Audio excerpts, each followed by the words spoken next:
China's Belt and Road infrastructure projects have plunged some countries into deep debt, with many projects plagued by construction defects. Now, these affected nations have reached their breaking point. Ecuador's massive hydropower plant, Coca Codo Sinclair, has become the center of a major structural defect scandal. The Chinese state-owned company behind the project will compensate the Ecuadorian government with $400 million for the damages caused by these defects. The plant, built by Sinohydro, a subsidiary of Power China, is the largest hydropower facility in Ecuador. Since its launch in 2016, it has been surrounded by controversy. Ecuador's Minister of Economy and Finance, Sahira Moya, recently stated in an interview with local Radio Centro that the compensation agreement was a major achievement for the Ecuadorian government in its negotiations with China. She emphasized, "We made it clear to the Chinese side that the Coca Codo project not only caused losses at the corporate level, but also led to revenue losses for the national treasury. Therefore, we could not accept just a guarantee, but insisted on direct national compensation. We successfully secured this." The Coca Codo Sinclair hydropower plant, located between Nepal and Sucumbíos provinces, began construction in 2009 with a total cost of nearly $3 billion, driven by then-President Rafael Correa's administration. But issues with the project began to surface even before its official inauguration in 2016. In June 2021, a letter from Harbin Electric Machinery Company revealed cracks in the diverters of several generating units, with photos showing that 3 out of at least 8 diverters had obvious defects. A technical report from Ecuador's state-owned electricity company further stated that these cracks compromised both the safety and efficiency of power generation. The cracks were first discovered in the factory workshop and were later confirmed during on-site inspections. Even after repairs, some equipment continued to leak, particularly Unit 8, where water seepage was still observed after repairs were completed, and the issue persisted. In 2022, an investigative report by Infobae revealed that Sinohydro had long concealed these structural issues and delivered the project despite being aware of the defects. Ecuador's state-owned electricity company also acknowledged in internal documents that the Chinese contractor was aware of the problems but failed to report them, resulting in significant national losses. In 2021, the Ecuadorian government filed a $580 million arbitration claim. The Chinese company filed a counterclaim in 2024, accusing Ecuador of breaching the contract. The compensation agreement reached now marks a preliminary resolution to this years-long project dispute. In addition to the structural issues, the hydropower plant has also caused severe ecological impacts. The Coca Codo Sinclair reservoir trapped large amounts of sediment, intensifying erosion in the downstream Coca River, leading to reverse erosion. In 2020, the San Rafael waterfall suddenly collapsed, accelerating riverbed erosion and affecting nearby forests, roads, and oil facilities. By 2025, erosion had reached within 5 kilometers of the plant's water intake. Despite Ecuador taking some measures, the geological risks remain unresolved. Experts have warned that the hydropower plant, which was supposed to last 50 years, may only have a lifespan of 15 years. This not only threatens the country's energy system, but could also cause long-term irreversible damage to the Amazon ecosystem. Although the compensation from Power China is a key development, the deep-rooted issues of the Coca Codo Sinclair hydropower plant will continue to be an important topic for Ecuador's future energy policies and the regulation of Chinese-funded projects. Of course, Ecuador's decision to demand compensation from China also reflects the changing political landscape in Ecuador, along with the broader context of U.S.-China tensions. Latin American and Caribbean countries have long been considered the backyard of the United States, a region contested by the US and Cuba for many years. In the past 2 decades, it has become a new battleground for the US and the CCP. In 2007, left-wing populist politician Rafael Correa was elected president of Ecuador. Correa had an ambitious plan for the development of hydropower, with the Coca Codo Sinclair Dam project at the heart of this initiative. In 2009, the state-owned Coca Codo Sinclair company signed a $1.9 billion engineering procurement construction contract with Sinohydro, the subsidiary of Power China. In June 2010, the Export-Import Bank of China provided a 1.7 billion loan to cover the majority of the contract cost. Construction of the dam officially began. The total cost of the project continued to rise, eventually reaching nearly 3 billion. Ecuador became the front line of China's infrastructure expansion in Latin America, with the Coca Codo Sinclair Dam project being the first major dam awarded to a Chinese state-owned enterprise in the region. Winning this project marked a crucial foothold for China in Latin America. In fact, China has provided Ecuador with about $19 billion in loans. These funds were not only used for Coca Codo Sinclair hydropower project, but also for the construction of bridges, highways, irrigation systems, schools, health clinics, and 6 other large dams. Ecuadorian lawmakers, former government officials, and anti-corruption activists have criticized these loans for their lack of transparency. The contracts were awarded without public bidding, leading to poor construction quality, inflated costs, and widespread corruption. Power China itself has also been embroiled in corruption scandals. On March 19th, Ma Zhonglin, former party secretary and director of Power China, was investigated. The 67-year-old director stepped down from his position at Power China in 2016. In January 2024, Power China's former chairman, Fan Jixiang, was also dismissed. In April of the same year, the group's chief economist, Liu Mingjiang, was investigated. The Coca Codo Sinclair Dam project was completed on November 18, 2016. CCP leader Xi Jinping arrived in Ecuador to attend the inauguration ceremony of the power plant alongside the former president Rafael Correa. On May 24, 2017, President Correa left office and his political ally, Lenin Moreno, won the election. After leaving office, Correa became embroiled in corruption and bribery allegations. He soon fled to Belgium in exile. On April 7, 2020, Ecuador's National Court of Justice sentenced the former president, Correa, to 8 years in prison for corruption and bribery in absentia. The Coca Codo Sinclair Dam project was also implicated in the case. In recent years, various issues surrounding Ecuador's Coca Codo Sinclair Dam have also come to light, including problems with its location, construction quality, corruption, bribery, and the inability to repay loans. According to government data, due to substandard steel quality and improper welding by Sino Hydro, the dam's mechanical equipment has developed over 7,600 cracks. A hydraulic expert in Germany, Mr. Wang Weiluo, noted that in 2002, Chinese journalist Zhao Shilong reported cracks in the Three Gorges Dam, but both Chinese leaders and engineering personnel dismissed the matter. The quality of dam projects has always been a vulnerability for Chinese state-owned enterprises, as there is little oversight within China, and they assumed the same would apply overseas. In December 2018, Ecuador's then Energy Minister Carlos Perez stated that China took advantage of Ecuador. The strategy of China is clear. They take economic control of countries. He added that Ecuador would not pay. Ecuador's refusal to pay would result in a significant financial blow for China. China expert Yue Shan pointed out that Chinese state-owned enterprises, after building substandard hydropower plants in Ecuador, are now forced to pay high compensation. This is a major setback for China's Belt and Road Initiative. More importantly, it sets a precedent for other countries to seek compensation and hold Chinese companies accountable for poor project quality and related issues, potentially leading to more nations demanding reparations and responsibility from China in the future.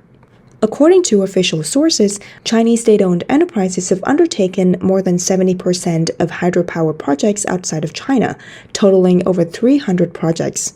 These are just a part of China's Belt and Road Initiative, which also includes infrastructure such as highways, railways, airports, seaports, telecommunications, and water supply projects. Over the past decade, China has provided $1 trillion in loans to Belt and Road countries. According to the World Bank, the total amount of loans provided by China nearly equals the combined total of all other governments' loans. The Belt and Road projects by Chinese companies have exacerbated the debt crisis in host countries, with many projects exposed for having significant defects. In Pakistan, officials shut down the Neelam Jhelum hydropower station in 2022 after cracks were discovered at a tunnel that channels water through the mountain to drive the turbines. According to the World Bank, hydropower stations typically have a lifespan of up to 100 years. In Uganda, the Uganda Electricity Generation Company reported over 500 construction defects in the 183-megawatt Isimba hydropower station built by China on the Nile River. Since its operation in 2019, the station has faced frequent malfunctions. Another Chinese-built hydropower project on the lower Nile River, the 600-megawatt Karuma hydropower station, was completed 3 years later than originally planned. Ugandan officials attributed the delays to various construction defects, including cracks in the walls. The Uganda Electricity Generation Company also reported issues with cables, switches, and fire safety system installed by the Chinese contractor, Sino Hydro, which need to be replaced. In Europe, in Bosnia and Herzegovina, hydropower stations built by Chinese contractors in recent years have triggered landslide risks, posing a threat to public safety. According to Bosnia media Clicks.ba, on August 7, 2023, the Bistrica River Canyon area in eastern Bosnia and Herzegovina, connecting Sarajevo to Foča, is facing severe geological disaster risks. Recently, a large rock suddenly fell from the mountain and struck a moving car, killing a young female passenger from Sarajevo on the spot. This tragedy has raised significant concerns about the road safety and the impact of construction projects in the region. According to the Business and Human Rights Resource Center, in 2019, the former Prime Minister of Republika Srpska, Radovan Viskovic, and the China Aviation Technology International Engineering Corporation signed an agreement in Beijing, which included the construction of a hydropower station. Despite the lack of necessary environmental permits for the project and the absence of a study on the potential environmental impacts on the Bistrica River, construction began in December 2021. The 3 hydropower stations built by China Aviation Technology International Engineering Corporation for Elektroprivreda RS in the Republika Srpska are named Bistrica 1, 2, and 3, with 2 of them having installed capacities exceeding 10 megawatts. These projects frequently employ blasting and mountain drilling operations, which environmentalists and local residents argue are the key factors contributing to geological instability and rockfalls. Many drivers and locals have reported that several sections of the road have been left in disrepair for a long time, with falling rocks becoming a daily occurrence. Last year, a truck driver was killed on the same stretch of road when rocks from a tunnel ceiling fell. Despite repeated calls from local communities and environmental groups to suspend the projects and strengthen oversight, actual enforcement has been nearly stagnant. According to the original spatial planning, the Bistrica Canyon was supposed to be designated as a natural reserve. Due to the powerful political and economic interests involved in the project, the local community was unable to provide sufficient support, and the protection proposal was eventually shelved. The Belt and Road Initiative is a key component of China's global strategy aimed at exporting ideology, binding smaller countries with debt and technology, and establishing China's sphere of influence. But Chinese-built infrastructure projects, marked by high costs and poor quality, have left borrowing countries deeply in debt and have sparked backlash in several nations. In addition to Ecuador, one of the most prominent examples, some countries are now forced to take countermeasures. Nepal, a neighboring small country of China, has decided not to repay its debt. Nepal's Pokhara International Airport, financed with a $216 million loan from the Export-Import Bank of China, has now become another negative example of China's Belt and Road projects. In April 2016, Nepal's Prime Minister KP Sharma Oli laid the foundation of the new airport, with the goal of having it operational by July 10, 2021. But the airport only began operations on July 1, 2023. This new international airport, which cost over $200 million and was highly anticipated, now only hosts a weekly international flight to Lhasa, Tibet, China.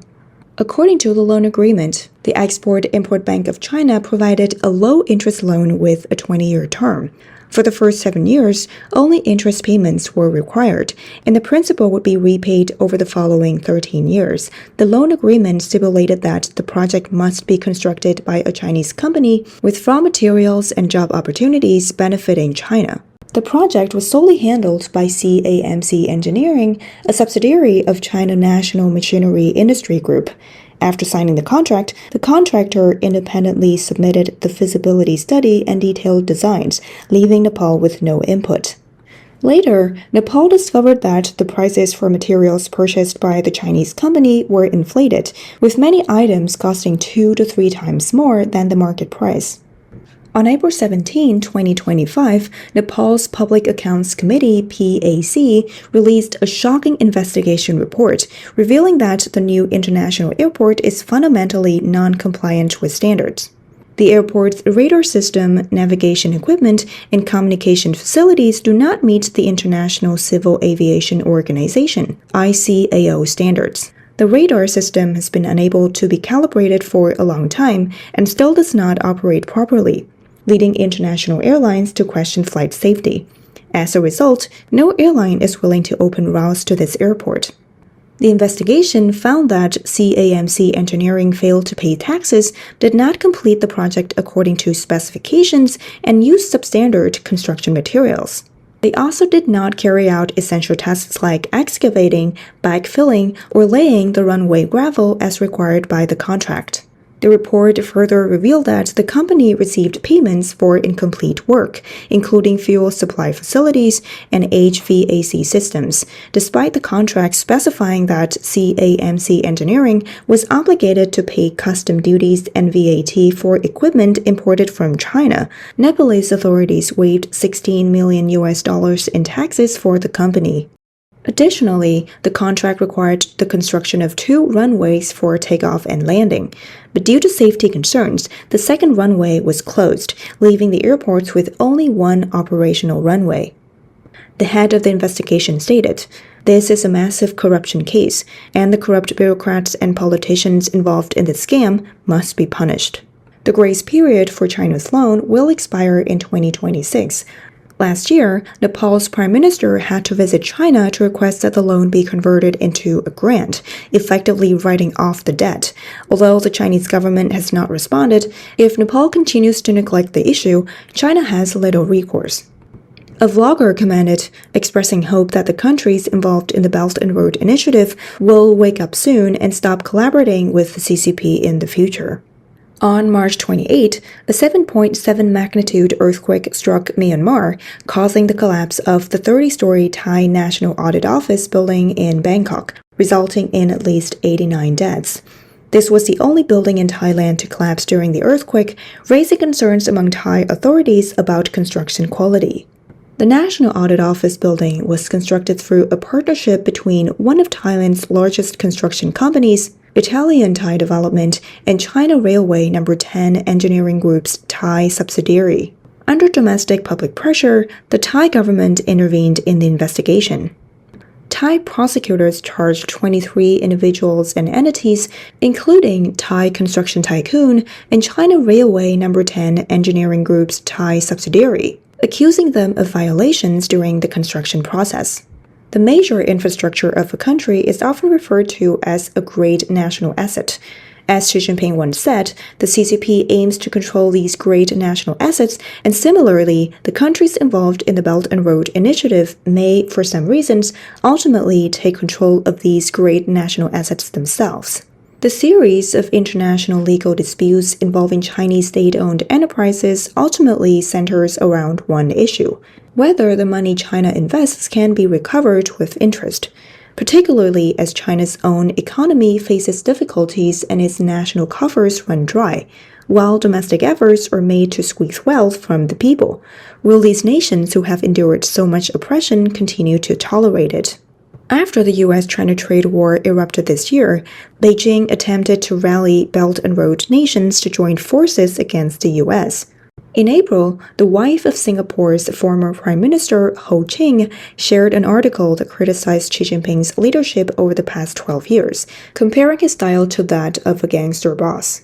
The article pointed out that Xi, after having ruthlessly exploited neighboring countries for over a decade, now demands their cooperation, exposing the dire situation China finds itself in. Observers believe that by sharing this article, Ho Ching subtly reflected the growing discontent among these pro-China countries, signaling their potential rebellion against the CCP and their decreasing tolerance for its actions.